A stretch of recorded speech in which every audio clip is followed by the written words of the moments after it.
ఓం శ్రీ కల్కి అగస్తీసాయ నమో నమః. 73వ దినము 108 దినముల ఆత్మగాయత్రి సాధన చేసే శిష్యులకు 48 దినముల ఆత్మగాయత్రి నోమును చేయుచున్న ప్రియమైన శిష్యులకు శ్రీ శుక్రాచార్యుని అనుగ్రహ భాషణం. ఓం శ్రీ శుక్రాచార్యాయ నమో నమః. ఈశ్వరుని మహాకదలికలలో ఉద్భవించిన అసంఖ్యాక శక్తులలో శ్రీ శుక్రాచార్యులు అను పేరు కలిగిన నేను కూడా ఒక బిందువునే. నేను అసురకుల గురువును అయినప్పటికీ అసురులను మార్గనిర్దేశం చేయుట మరియు వారిని నియంత్రణలో ఉంచుటయే నా పని అయి ఉన్నది. బుధదేవ, బృహస్పతి దేవుల వారు ఏ విధంగా అయితే గ్రహాధిపత్యం వహించి ఆయా గ్రహముల కదలికలను సక్రమంగా ఉండేలా సహాయపడుతూ ఉన్నారో, అదే విధంగా నేను కూడా శుక్రగ్రహమునకు లేదా వెండి గ్రహమునకు ఆధిపత్యం వహించి దాని సక్రమమైన కదలికలకు సహాయపడుతున్నాను. వెండి గ్రహము అనగా అది పూర్తిగా వెండి ఖనిజ శక్తులతో నిండిన గ్రహము అని తెలియబడుతున్నది. వెండి ఖనిజము ఆమ్ల వ్యర్థాలను తొలగించగలదు. అసుర గుణము అనే దుష్ట శక్తులను తొలగించే సమర్థత వెండి అను ఖనిజ శక్తికి ఉన్నది. శ్రీ శుక్రాచార్య అను పేరు కలిగిన నేను కూడా ఈశ్వరాంశనే. ఎక్కడైతే రాక్షస గుణాలు ప్రబలి ఉంటాయో, ఎక్కడైతే అణువుల ఆమ్ల వ్యర్థాలు ప్రబలి ఉంటాయో, అక్కడ నేను నా శక్తులను పంపించి వాటిని సరిచేయుటయే ఈశ్వరుడు నాకు అప్పగించిన పని. వెండి గ్రహం లేదా వీనస్ యొక్క పనిని కూడా నేను సరిచేస్తూ ఉంటాను. అంటే ఈయన వీనస్ అధిపతి కాబట్టి, ఆ ప్లానెట్‌లో ఏమన్నా ప్రాబ్లమ్స్ వస్తే బృహస్పతి, బుధదేవుల మాదిరే ఈయన కూడా ఆ గ్రహాన్ని ఆహ్, సరిగా చూసుకుంటూ ఉంటారు.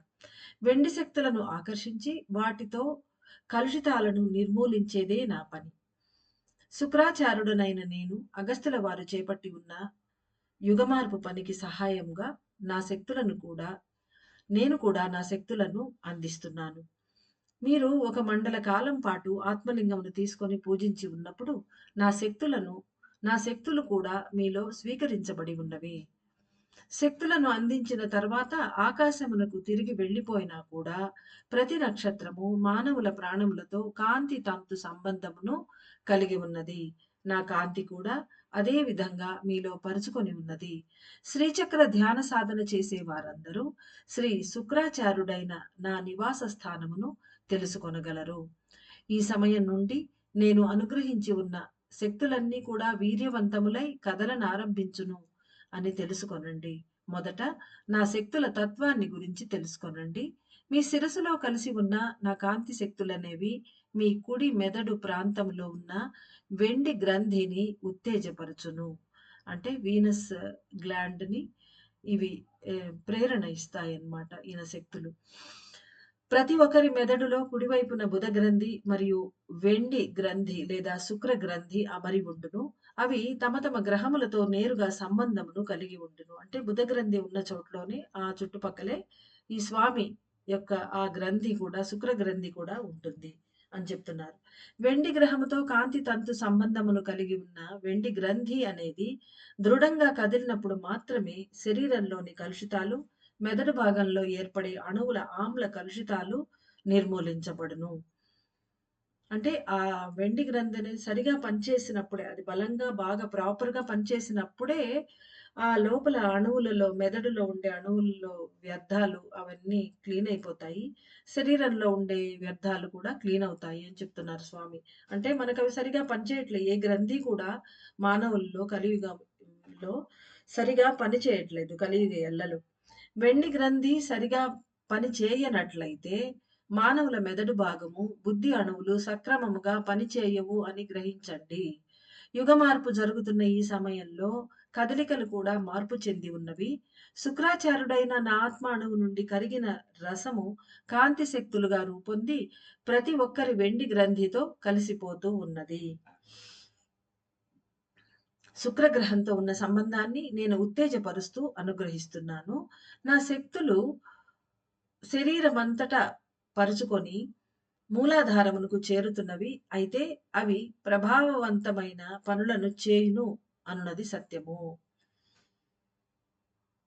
సత్యయుగంలో ప్రవేశించిన మానవాత్మల కోసం నేను చేయు పనిని గురించి తెలుసుకొనండి. మాయ అనబడు భూమి ఆకర్షణ శక్తిని తగ్గించి వెండి గ్రంథిని దృఢంగా ప్రేరేపించే పనిని నేను చేస్తాను. శ్రీచక్ర ధ్యాన సాధన చేసే మానవాత్మలు ఒక సత్యాన్ని గ్రహించాలి. నా శక్తులను నేను ముందే అనుగ్రహించి ఉన్నను. అంటే ఆయన మన ఆత్మలింగ పూజ అప్పుడు ఆయన వచ్చి ఇచ్చున్నారు. అప్పటినుంచే మనకు ఆయన చెప్పినట్టుగా ప్రతి ఒక్క నక్షత్ర శక్తి తోటి మనకు కాంతి తంతు సంబంధం అనేది ముందు నుంచి ఉంది. అయితే ఇప్పుడు శ్రీచక్ర సాధనప్పుడు వాళ్ళు ఎక్కువగా పనిచేసి, అప్పుడు తాత్కాలికంగా పనిచేసి పైకి వెళ్ళిపోయారు. కానీ సంబంధం అలానే ఉన్నది వాళ్ళతోటి మనకు. ఇప్పుడు మళ్ళీ ప్రేరణ ఇచ్చి ఆయా గ్రంథులను, ఆయా లోపల కలవడాలు ఇవన్నీ చేస్తూ మన లోపల మళ్ళీ యాక్టివేట్ అయ్యారు వాళ్ళందరూ. కావున మీరు శ్రీచక్ర ధ్యాన సాధన చేసే మానవాత్మలు ఒక సత్యాన్ని గ్రహించాలి. నా శక్తులను నేను ముందే అనుగ్రహించి ఉన్నను. అవి పనిచేయుటకు మొదలుపెట్టేది ఈ సమయంలోనే. కావున మీరు పూజించి ధ్యానించే సమయంలో మీ కుడి మెదడు ప్రాంతంలో ఒక నిండు చంద్రుని వంటి కాంతిని ఒక దానిని గమనించండి. వెండి గ్రంథి ప్రకాశించటం ప్రారంభించినప్పుడు దానిని చుట్టుముట్టి ఉన్న కలుషితాలు తొలగిపోయినట్లుగా భావించాలి. అలా గ్రహించలేని వారు తొలగిపోయినట్లుగా చూడాలి. యాక్చువల్‌గా ఇక్కడ భావించాలి కాదు. ఇక్కడ చూడగలగాలి. అలా చూడలేని వాళ్ళు, అలా గ్రహించలేని వారు తమ ధ్యాసను పూర్తిగా మెదడు కుడివైపున పెట్టి ధ్యానించాలి. అంటే మొదట చూడగలగాలి. వెండి గ్రంథి ప్రకాశించినప్పుడు మనం ఆ కలుషితాలన్నీ పోయినప్పుడు అది ఒక ఆహ్, నిండు పున్నమి చంద్రుడిలాగా వెలిగిపోతూ, చల్లటి వెలుగుతో వెలిగిపోతూ మనకు కనపడుతుంది. ఎందుకంటే వెండి శక్తులు చంద్రుడిలో గూడా ఉంటాయి. అదే విధంగా ఉంటుంది ఇక్కడ శుక్రగ్రహం కూడా. శుక్ర గ్రంథి అనేది. కాబట్టి దాన్ని చూడగలగాలి. అలా చూడలేనట్లయితే అంటే అంతర్ముఖులై చూడాలి. అలా చూడలేని వాళ్ళు, అలా గ్రహించలేని వారు తమ ధ్యాసను పూర్తిగా మెదడు కుడివైపున పెట్టి ధ్యానించాలి. అప్పుడు వెండి గ్రంథి కంపించుటకు ప్రారంభించును. అంటే ఎప్పుడైనా మన శరీరంలో ఏ అవయవైనా అది మనతో తిరిగి మాట్లాడుతుంది. రియాక్ట్ అవుతుంది. రియాక్షన్ తెలుస్తుంది. ఎప్పుడు మనం దాంతో మాట్లాడాలి. దాని మీద ధ్యాస పెట్టి దాన్ని గమనించుకోవాలి ఫస్ట్. అలా గమనించినప్పుడు మాత్రమే దానిలో ఉన్న ప్రాబ్లమ్ ఏదైతే ఉందో అది బయటపడడం అలా ఉంటుంది. అంటే బాడీని హీల్ చేసుకునే పద్ధతి కూడా అదే అని చెప్తారు. కాబట్టి ఈ వెండి గ్రంథి మనకసలు తెలీదు. అక్కడ అది ఉంటుందని కూడా మనకు తెలీదు. కాబట్టి దాన్ని ఇక్కడ ఉంటుంది అడ్రెస్ చెప్పి దాన్ని చూడండి. అది ఇలా ఇలా ఉంటుంది అని చెప్తున్నారు. అలా చూస్తూ మనం గమనించినప్పుడు ఏకాగ్రంగా అప్పుడది వైబ్రేట్ అవ్వడం స్టార్ట్ అవుతుందట. దాని నుండి వెలువడే ధ్వనిని లోతుగా ధ్యాస పెట్టినచో వినగలరు. సముద్రపు అలల వలన నీటిలో ఏర్పడే కలకల ధ్వనిని కూడా వినగలరు. అంటే దాని నుంచి ఒక రకమైన ధ్వని వినపడుతుందట మనకు. ఆ తర్వాత సముద్రపు అలల వలన నీటిలో ఏర్పడే కలకల ధ్వనిని కూడా మీరు వినగలరు. అదేందో ఇప్పుడు చెప్తారు. ఎందువలన అంటే వెండి గ్రంథి కదిలినచో దాని నుండి వెలికి వచ్చే అమృత శక్తులు రక్తములో కలియును. ఆ సమయంలో రక్తము అలల వలె ధ్వనిని చేయును. అంటే ఇక్కడి సలసల ఆహ్, ఏ సౌండ్ అయితే ఉందో నీళ్ళ సౌండ్ లాంటిది, సముద్రంలోని నీటి వంటి సౌండు అది రక్తంలోంచి వస్తుంది. ఎందుకంటే ఈ శక్తులు ఏవైతే కలిసినప్పుడు రక్తం పలచబడి పైకి వెళ్తూ ఉంటుందని మనకు చెప్తారు కదా! సో, ఈ స్వామి శక్తులు గూడా కలిసినప్పుడు మన గ్రంథి శక్తులు కలిసినప్పుడు శుక్ర గ్రంథి శక్తులు రక్తము బాగా పలచనై అది అలల వంటి సౌండ్‌ను అది చేస్తుంది. అది కాక మన గ్రంథి వైబ్రేట్ అయినప్పుడు ఆ సౌండ్ వేరేగా వినపడుతూ ఉంటుంది మళ్ళా మనకు. ఆ సమయంలో రక్తము అలల వలె ధ్వనిని చేయును. రక్తములో కలుషితాలు తొలగిపోవును. కలుషితాలను తొలగించే అవయవాలు త్వరగా పనిచేయును. ఇవి ఏ అవయవాలనేది చెప్పలేదు. అంటే అక్కడ క్లీన్ అవుతుంది. ఈ రక్తంలో కలుషితాలు తొలగిపోతాయి అమృత శక్తుల వలన. ఆ అమృత శక్తులు తీసుకొని సర్టెన్ మన బాడీ పార్ట్స్ ఏవో సమ్ సూక్ష్మాతి సూక్ష్మతరమైన కొన్ని బాడీ పార్ట్స్ అనేవి మనలో పనిచేసి ఆ అమృత శక్తులను తీసుకొని క్లీనప్ అయితే చేస్తూ ఉంటాయి. అందుకని చెప్తున్నారు, కలుషితాలను తొలగించే అవయవాలు త్వరగా పనిచేయును. దేవతల సంక్షేపణ జరుగుతున్నందున అన్ని జీవులు శాంతముగా ఉండుట మొదలగును. శాంతంగా అంటే అంతకుముందు అల్లకల్లోలంగా ఉన్నది హ్మ్. దేవతలు సంక్షేపించనందువలనని కాదు. మనం వాళ్ళని మిస్‌యూజ్ చేసుకుంటూ, వాళ్ళని బయట పనులకు పెట్టాం మన ప్రాణశక్తిని. కాబట్టి ఇప్పుడు దేవతల సంక్షేపణతో పాటుగా మన ప్రాణశక్తి కూడా వెళ్ళి సంక్షేపణ చెందుతూ ఉన్నది. ఇక మనం బయట తిరిగే పని లేదు కాబట్టి జీవులన్నీ కోరికలు అన్నీ తగ్గించుకొని ప్రశాంతంగా ఉండడం మొదలవుతుంది అంటున్నారు స్వామి. వెండి గ్రంథి యొక్క కదలికల వలన రక్తములో అలలు రేగుట జరుగును.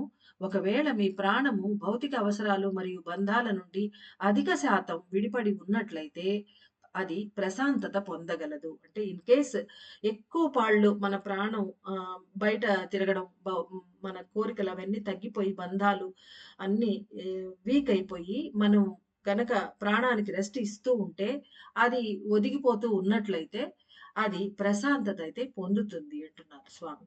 ఆ సమయంలో నా శక్తుల కలయికల వలన వెండి గ్రంథి జాగృతి చెంది పనిచేయును. అప్పుడు రక్తము సముద్రపు అలల ధ్వని వంటి శబ్దమును వెలువరిస్తూ వెండి గ్రంథి నుండి శక్తులను స్వీకరించును. అంటే ఎంత బ్యూటిఫుల్‌గా ఉందో చూడండి. రక్తం వెండి గ్రంథి జాగృతి చెంది పనిచేయటం మొదలుపెడుతుంది. అందులో నుంచి అమృత శక్తి ఏదైతే ఉందో అది సిక్రీట్ అవుతుంది. సిక్రీట్ అయ్యి బయటకొచ్చినప్పుడు రక్తంలో కలిసినప్పుడు ఇది బాగా పలచనై సముద్రం అలల వంటి శబ్దం వెలువరిస్తూ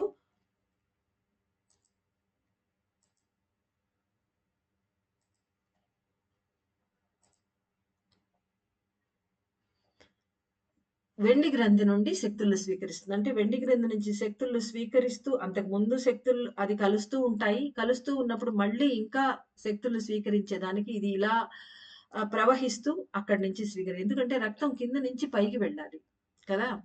ఆ పైకి గ్రంథులన్నీ పైన తలలో ఉంటాయి. రక్తం కింద నుంచి మెడ ప్రాంతం నుంచి పైకి రావడమే కష్టం. అంటే రక్తం ఉంటుందక్కడ. కానీ ఈ రక్తం కాదు. శక్తులను స్వీకరించే రక్తము మొత్తం రక్తంలో శక్తులు కలిసినప్పుడు అది పలచబడి పైకి ఆయా గ్రంథుల దగ్గరికి వెళ్లి ఆ రక్తంలోకి తనలోకి ఆ శక్తులను స్వీకరించడం అయితే జరుగుతూ ఉంటుంది. కాబట్టి అలా ఉన్నప్పుడు రక్తము సముద్రపు అలల వంటి శబ్దమును వెలువరిస్తూ వెండి గ్రంథి నుండి శక్తులను స్వీకరించును. రక్తము యొక్క ఈ తత్వాన్ని కూడా మీరు తెలుసుకోగలరు. ప్రియమైన మానవాత్మలారా, మీ రక్తము చేసే హోరు వంటి శబ్దమును వినుటకు ప్రయత్నించండి. వెండి గ్రంథి నుండి మెల్లిమెల్లిగా గాలి వీచినట్లుగా ఉండుటను అనుభూతి చెందండి. అమృత కాంతి శక్తులు ప్రవహించుటను తెలుసుకొనగలరు. ఎప్పుడైతే లోతైన ఏకాగ్రమైన మనసు సిద్ధించుచున్నదో అప్పుడే శిరస్సులో జరిగే ప్రతి ఒక్క సూక్ష్మ విషయములను మీరు అనుభూతి చెందగలరు. అంటే మనసు బాగా ఏకాగ్రం కావాలి. అది ప్రశాంతత పొందాలి, ఒదిగిపోవాలి. అప్పుడు మాత్రమే మనం లోపల జరిగే సటిల్ ఈ ఇవన్నీ జరుగుతున్నాయి లోపల. ఎన్నో విషయాలు జరుగుతున్నాయి. ఆ విషయాలన్నీ మనం అనుభూతిలోకి రావాలంటే మనసు శాంతపడాలి. ఏకాగ్రం కావాలి. శ్రీ శుక్రాచార్యుడని పేరు ధరించిన ఒక నక్షత్రం యొక్క శక్తులు మీ శిరస్సులో ప్రవహించుట, వెండి గ్రంథి దృఢంగా అమృత శక్తులను కురిపించుట, రక్తము పలచనై హోరు వంటి శబ్దతత్వాన్ని వెలిపరిచి, ధ్వనిని చేస్తూ కదులుట మొదలైన వానిని భావనలతో లోతుగా కరిగిపోయి ధ్యానించాలి. అంటే ఇది ఈరోజు చేసుకోవాల్సిన ధ్యానము. ఈ రోజంతయు అందరూ కొంచెం ఉప్పు కలిపిన నీటిని త్రాగాలి. అంటే బేసిక్‌గా సెలైన్ వాటర్ లాంటి అలా తయారు చేసుకొని ఒక పెద్ద బాటిల్‌లో కొంచెంగా రాళ్ళ ఉప్పు దొరికితే వేసుకోమన్నారు. అది దొరకకపోతే మామూలు ఉప్పు వేసుకొని ఆ నీటిని తాగుతూ ఉండమన్నారు. వీలైనంత మౌనం పాటించి ప్రశాంతంగా ఉండాలి. మీ దృష్టి అంతా కుడి మెదడుపై స్థిరంగా ఉంచాలి. ఆ ప్రాంతంలోనే వెలుగు పెరుగును, ధ్వని కూడా పెరుగును. కరుణ అనే వాకిలి తెరుచుకొనుటకు రక్తములో కదలికలు తప్పనిసరి అయి ఉన్నది. వ్యర్థాలను తొలగిస్తే రక్తం శుద్ధి అవుతుంది. కాలక్రమేణా జరిగే మార్పులు గొప్ప విషయాలకు దారితీస్తాయి. 9 గ్రహాలు మానవ శరీరంలోని గ్రంథులతో కూడా సంకర్షణ చెంది శక్తుల మార్పిడి జరిగేలా చేస్తాయి. సంకర్షణ అంటే దాంతో కలిసిపోయి శక్తుల మార్పిడులు జరిగేలా చేస్తాయి. అంటే ఈ 9 ఇప్పుడు 9 గ్రహాల నక్షత్ర శక్తులను మనం తీసుకోవట్లేదు. కొన్ని మాత్రమే వస్తున్నాయి కాబట్టి, వాళ్ళు మనకు చెప్పిన ప్రకారం మిగతా అన్ని నవగ్రహాలు కూడా అదే విధంగా మన శరీరంలో పనిచేస్తూ శక్తుల మార్పులు జరిగేలాగా పనిచేస్తాయి అంటున్నారు. కలుషితాల కారణంగా కలియుగ మానవులే స్వయంగా అడ్డంకులు సృష్టించుకొనుచున్నారు. అంటే ఏంటి? అడ్డంకులంటే ఏం అడ్డంకులు? ఆ సటిల్ విషయాలు ఏవి తెలుసుకోలేం. లోపల ప్రాణం సంక్షేపణ చెందుతుందా? మనసు మనసు శాంతపడలేదు తెలుస్తుంది. కానీ మామూలుగా మనం ఊరికే ఉండడం అది ప్రశాంతత కాదు. బయట ప్రశాంతత వేరు. ఫిజికల్ లెవెల్‌లో. లోపల ఇన్నర్ మైండ్ అనేది ప్రశాంత పడి లోపలికి ఒదిగిపోయి ఉన్నదా? ఇటు అటు తిరగట్లేదు గదా! ఇవన్నీ గమనించాలి. లోపల జరిగే ఈ గ్రంథుల యాక్టివేషన్ జరుగుతోంది. శక్తులు కలిసి రక్తం పలచబడ్డం, ఈ సౌండ్‌లు రావడం, ఈ వెలుగులు చిమ్మటం ఇవన్నీ కూడా మనకు తెలియాలంటే అవి అత్యంత సూక్ష్మాతి సూక్ష్మమైనవి. వీటికి మనం అడ్డాలు సృష్టించుకున్నాం. ఎందుకంటే మన లోపల ఉండే తెరలు కలుషితాలు. ఆ బయటే తిరిగే, బయట చూసే అలవాటు. వెండి గ్రంథి శక్తులు రక్తంలో కలిసిపోయి మూలాధారం వరకు ప్రవహించి శరీరంలోని మలినాలను తీసివేయును. అంటే ఈ స్వామి శక్తులు పైనుంచి గ్రంథిలో నుంచి వెలువడ్డవి స్రవించి రక్తంలో కలిసి, ఆ తర్వాత మెల్లిగా ఆ శక్తులు అలాగే కింద వరకు అన్ని చక్రాలు దాటుకుంటూ మూలాధారం వరకు చేరతాయి.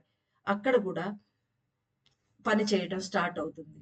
మరలా శ్రీ శుక్రాచార్యుడనైన నేను నా శక్తులను అనుగ్రహించుట ద్వారా మరల మీ వెండి గ్రంథి అనేది పునరుత్తేజమును పొందును అని తెలుసుకోనండి. అంతకుముందు ఇది కలుషితాలతో మూసివేయబడి ఉన్న ఆ గ్రంథి యాక్టివేట్ అవుతుంది. పునరుత్తేజం పొందుతుంది అని తెలుసుకోండి అంటున్నారు స్వామి. అంటే మళ్ళా యాక్టివేట్ అయి పనిచేస్తుంది. అన్ని గ్రంథులు పూర్తిగా పనిచేసే బంగారు కాలం ఆసన్నమై ఉన్నది. స్వామి ఎంత మంచి గుడ్ న్యూస్ మనకు చెప్తున్నారు శుక్రాచార్యుల వారు. అన్ని గ్రంథులు పనిచేసే బంగారు కాలం ఆసన్నమై ఉన్నది. జాగృతితో మెలిగినచో మంచి ప్రయోజనములు కలుగును. శ్రీ శుక్రాచార్యుని పరిపూర్ణమైన ఆశీస్సులు.